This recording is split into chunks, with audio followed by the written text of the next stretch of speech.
கர்த்தருக்கு ஸ்தோத்திரம். கர்த்தர் நாமம் மகிமைப்படுவதாக. அருமையான பிரைஸ் டிவி நேயர்களே, உங்களை இயேசு கிறிஸ்து நாமத்தில் இந்த அருமையான நிகழ்ச்சிக்கு வாழ்த்தி வரவேற்கிறேன். இந்த புதிய 2025 ஆண்டு கர்த்தர் நமக்கு தந்திருக்கிற மகிமையான ஆண்டு. இந்த ஆண்டு உங்களுக்கு மிகுந்த ஆசீர்வாதத்தையும் கர்த்தருள்ள மனமகிழ்ச்சியும் கொண்டு வரும்படியாக உங்களை வாழ்த்தி அருமையான நிகழ்ச்சியை கர்த்தருக்கு முன்னால் வைக்கிறேன். கர்த்தருக்கு ஸ்தோத்திரம். கர்த்தர் நாமம் மகிமைப்படுவதாக. சங்கீதம் 90:15 தேவ மனுஷனாகிய மோசே நமக்கு கற்றுத்தந்திருக்கிற அருமையான வார்த்தையை இந்த நாளிலே கர்த்தருக்கு முன்பாக இந்த வசனத்தை நாங்கள் வைக்கிறோம். தேவரீர் துன்பத்தை கண்ட நாட்களுக்கு சீராய் எங்களை மகிழ்ச்சியாக்கும், சிறுமைப்படுத்த நாட்களுக்கு சீராய் எங்களை மேன்மைப்படுத்தும் என்று அருமையான மோசே தேவ பிள்ளைகளுக்கு எழுதி வைத்து அருமையான வார்த்தையை நம்ம வாசிக்கிறோம். கர்த்தருக்குள் அந்த வார்த்தையை விசுவாசித்து நான் ஏற்றுக்கொள்கிறோம். அந்த வசனத்தினுடைய கர்த்தர் நம்மை ஆசீர்வதித்து கர்த்தருக்குள் கடந்த நாட்களிலே கண்ட துன்பத்தை பதிலாக கர்த்தர் நம்மை மேன்மையான ஆசீர்வாதமான பரிசுத்தமான நீதியான வழியிலே கர்த்தர் நம்மை நடத்துவாராக.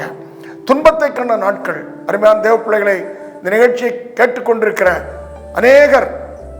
அநேகர் அல்லது ஒருவேளை சிலர் கூட கடந்த நாட்களிலே, கடந்த வருஷங்களிலே, கடந்த பல வருஷங்களாக, கடந்த பல நாட்களாக, கடந்த வருஷத்தில் சில மாதங்களாக நாம் துன்பத்தையும் திடீரென்று வந்த சில பிரச்சனைகளையும் நாம் அனுபவித்து வேதனையிலும் துன்பத்திலும் ஒருவேளை மூழ்கி இருக்கலாம். கர்த்தர் நாளிலே புதிய வருஷத்தை கர்த்தர் நமக்கு முன்பாக வைத்திருக்கிற அருமையான இந்த புதிய வருஷத்திலே கர்த்தர் நமக்கு ஒரு அருமையான வார்த்தையை தருகிறார்.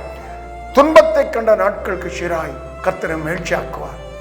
மோசே ஆகிய தேவ மனுஷன் தேவ பிள்ளைகளுக்கு சொல்லியிருக்க அந்த வார்த்தை கர்த்தர் நமக்கு ஆமென் என்றும் ஆமென் என்றும் ஆம் என்றும் ஆசீர்வதித்து தருவாராக. தேவரீர் துன்பத்தை கண்ட நாட்கள் சீராய் என்னை மகிழ்ச்சியாக்கும். இந்த மகிழ்ச்சி என்பது நாம் அனைவரும் விரும்புகிறோம். ஆனால் கர்த்தர் அந்த மகிழ்ச்சி எத்தனை பேருக்கு கர்த்தர் தருவதற்கு வைத்திருக்கிறாரோ அவர்களுக்குத்தான் அந்த மகிழ்ச்சி கர்த்தரிடத்திலிருந்து புறப்பட்டு வரும். கர்த்தர் இஸ்ரவேல் ஜனங்களுக்கு மனாந்தரத்திலே தண்ணீரை, ஊற்று தண்ணீரை புறப்பட செய்த தேவன், அந்த வறட்சியை மாற்றி ஊற்று தண்ணீரை புறப்பட செய்தது போல அருமையான தேவ பிள்ளைகளே, கர்த்தர் நம்முடைய வாழ்க்கையில் இருக்க வறட்சிகள், பிரச்சனைகள், போராட்டங்கள், நெருக்கங்கள், சிறையிருப்புகளை கர்த்தர் மாற்றி இந்த வருஷத்தில் மட்டுமல்ல, இனிமேல் நம்முடைய வாழ்க்கையில் கர்த்தர் இந்த உலகத்தில் தந்திருக்கிற கர்த்தர் நமக்கு கிருபையாய் தருகிற வருஷங்களிலே கர்த்தரை மகிழ்ச்சியாக்குவாராக.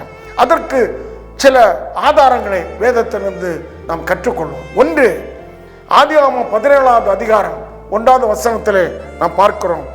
நான் சர்வ வல்லமுள்ள தேவன், நீ எனக்கு முன்பாக நடந்து கொண்டு உத்தமனாயிரு என்று ஆபிரகாமுக்கு கர்த்தர் வாக்கு கொடுத்தார். அருமையான தேவ பிள்ளைகளே, ஆபிரகாமை தேவனை அறியாத ஒரு மனுஷன் கர்த்தர் அழைத்து சொன்னார், நான் சர்வ வல்லமுள்ள தேவன்.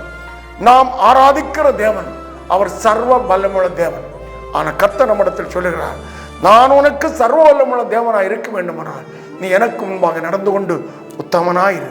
அருமையான தேவ பிள்ளைகளே, கடந்த நாட்கள் நம்ம வாழ்க்கையில கர்த்தருக்கு முன்பாக எந்த காரியத்தில் உத்தமம், கர்த்தருக்கு உண்மை, பரிசுத்தம், கர்த்தருடைய கீழ்ப்படிதல் எதில் குறைந்திருக்கிறதோ இந்த நாளிலே அதை சரியாக்கும்படியாக கர்த்தர் விரும்புகிறார். ஏனென்றால் கர்த்தர் நம்மை ஆசீர்வதிக்க விரும்புகிறார்.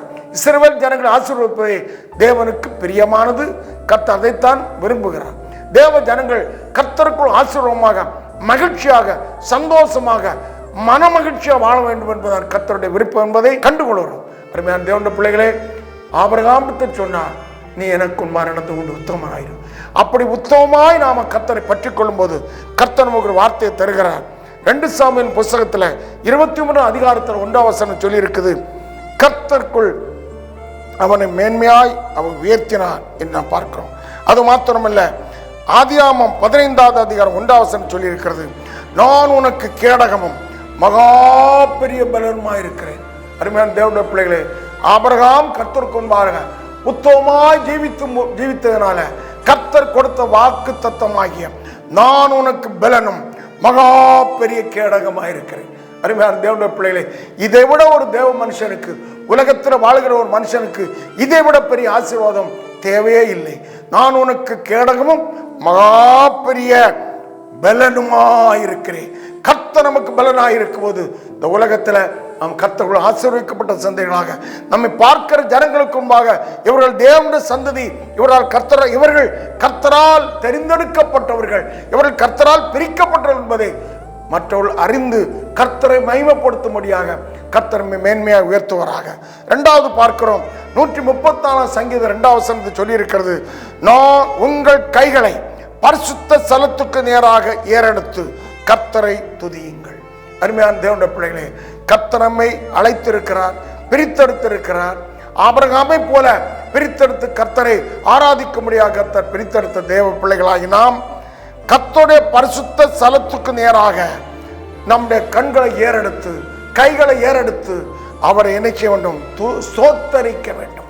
அருமையான தேவனுடைய பிள்ளைகளை, நாம் கர்த்தரை சோத்தரிப்பதிலும் கர்த்தருக்கு முன்னால் உண்மையாக அவரை பற்றி கொண்டு கர்த்தர் நமக்கு தந்திருக்கிற ஆராதனை ஸ்தலத்துல, கர்த்தர் நமக்கு தந்திருக்கிற பரிசுத்த சபையில நாம் என்ன செய்ய வேண்டும்? கர்த்தரை உண்மையா சோத்தரிக்க வேண்டும். நம்முடைய இருதயம், நம்முடைய வாய், நம்முடைய நாவு கர்த்தரை துய்த்து கொண்டே இருக்க வேண்டும். அப்படி துய்த்து கொண்டே இருக்கும் போது சங்கீதம் 134 3வது அதிகாரத்தை சொல்லி இருக்கிறார், கர்த்தர் சியோனிலிருந்து உங்களை ஆசீர்வதிப்பார். தேவ ஜனங்கள் என்றைக்கு கர்த்தரை கட்டுகளிலிருந்து விடுபட்டு கர்த்தரை ஆராதித்து கர்த்தரை துதிக்கிறார்களோ அவர்களை கர்த்தர் சியோன் என்று ஆசீர்வதிக்கிறார். ஒரு அன்னாள் என்ற அருமையான தாயார் தேவாலயத்தில் இரவும் பகலும் கர்த்தரை ஆராய்த்து கொண்டிருந்தாள்.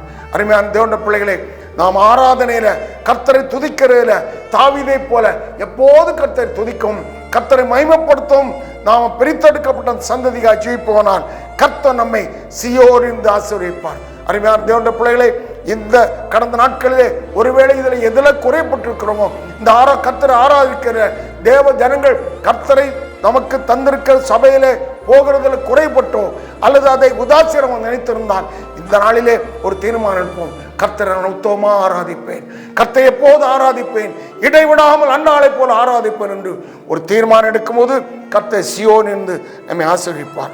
3வது பார்க்கிறோம், 138 சங்கீதம் 1வது வசனம் சொல்லி இருக்கிறது, உம்மை முழு இருதயத்தோடு துதிப்பேன். கர்த்தரை துதிக்கிறதை விட அது முழு இருதயத்தோடு முழு பலத்தோடு முழு ஆத்துமாவோடு கர்த்தரை துதிக்கும் போது சங்கீதம் 138 வசனம் சொல்லி இருக்குது, கர்த்தர் எனக்காக யாவையும் செய்து முடிப்பார். அருமையான தேவ பிள்ளைகளே, நாம கர்த்தரை உத்தம இருதயத்தோடு பற்றி கொள்ளும் போது, கர்த்தரை உத்தம இருதயத்தோடு ஆராதிக்கும் போது, கர்த்தரை துதித்து கொண்டே இருக்கும் போது நம்முடைய நாவு நம்முடைய இருதயம் நம்முடைய வாய் கர்த்தரை துதித்து கொண்டே இருக்கும்போது வேதம் சொல்கிறது, கர்த்தர் எனக்காக யாவையும் செய்து முடிப்பார். நமக்காக செய்து முடிக்கிற ஒரு மகிமையான தேவன் உண்டு. அந்த யாவையும் செய்து முடிக்கிற தேவனை உண்மையாக ஆராய்த்து கொண்டிருக்கும் போது தாவீதுக்கு அருளின கிருபையை கர்த்தர் தந்து கர்த்தர் நமக்கு நம்ம என்ன செய்வார்? நமக்காக யாவையும் செய்து முடிப்பார். அருமையான தேவனுடைய பிள்ளைகளே, கர்த்தர் நமக்கு தந்திருக்க வாக்குத்தத்தம் ஆம் என்றும் ஆமென் இருக்கிறது. அவர் வாக்கு தத்தத்தில் உண்மை உள்ளவர். நாம கர்த்தருக்கு முன்பாக அவருடைய உண்மையா இருக்கும் போது கர்த்தர் நம்மை நமக்காக யாவையும் செய்தும். என் ஒரே ஒரு வார்த்தையை நாம் சொல்லி முடிக்கிறேன். சங்கீதம் 139:16 சொல்லி இருக்குது, உமது பிரமாணங்களில் மனம் மகிழ்ச்சியாயிருக்கிறேன். அருமையான தேவனுடைய பிள்ளைகளே, பவுலும் சீலாவும் அவளுக்கு அந்த நெருக்கங்கள் இருந்தது, கட்டுகள் இருந்தது, கர்த்தரை துதித்தார்கள். வேதம் சொல்கிறது, அவர்கள் கர்த்தரை துதித்த பொழுது அங்கிருந்த எல்லா கட்டுகளும் கலந்து விழுந்தது.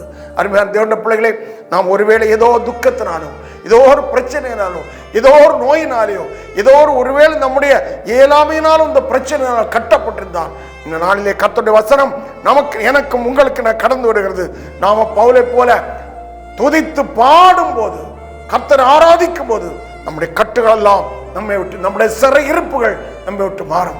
நாளிலே கர்த்தர் நமக்காக யாவையும் செய்து முடிக்கிற தேவனை, கட்டுகள் நம்மை விட்டு கலந்து போற நமக்கு கிருபை தரும் தேவனை, அவருடைய பிரமாணங்களில் மனமகிழ்ச்சியாக இருக்க வேண்டும். கர்த்தரை ஆராதிப்பதிலும், கர்த்தர் வேத வசனத்தை நாம வாசிப்பதிலும், கர்த்தரைக்கு முன்பாக முழங்கால் படிட்டு கர்த்தரோக்கி ஜெபிப்பதிலும் நாம் குறைபடாதபடி, அதிலே கர்த்தருக்குள் நாம் நிறைவாயிருக்கும் போது கர்த்தர் என்ன செய்கிறார்?